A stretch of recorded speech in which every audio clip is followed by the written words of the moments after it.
So Dr. Beth Darnall joins us from Stanford. She's been doing work with her team on opioid tapering. One of her most recent study was in your packet, and I will let her further introduce herself. And I did really want to announce real quickly that those slides that Dr. Jean presented will be posted on our website as soon as we have a chance. Can everyone hear me okay? Yep. Okay, thank you. I wanted to face the full audience here. So I'm Beth Darnall. I am a clinical professor at Stanford University, and my doctoral degree is in clinical psychology. I do not prescribe opioids. I have deep ties to the state of Oregon. I was an associate professor at Oregon Health and Science University for 6 years before I left for Stanford University. I was the president of the Pain Society of Oregon in 2012, just before departing for California. I have written multiple books on this topic of opioid reduction. And the reason I became interested in it was in treating individuals with chronic pain who specifically sought me out because they had an interest in opioid reduction.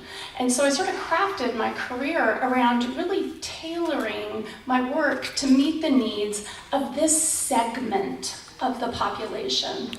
So I give you this background to let you know that I've been an advocate for all patients in terms of just learning the right information so that they could need and use as little opioid medication as possible. However, I strongly believe in preserving prescriber autonomy in cases where there is clear benefit for opioids.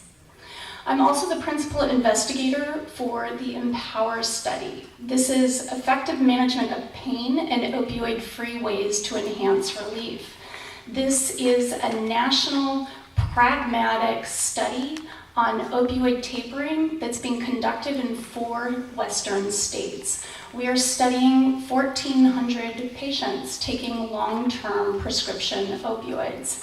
And I will describe this to you in detail, but I come before you to present this study and some methods about it because it most directly applies to the patient population under consideration, because this is a pragmatic study.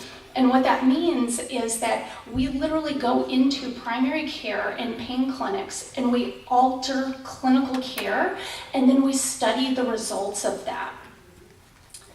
Today, however, I am focusing my brief time very narrowly on this topic of what is under consideration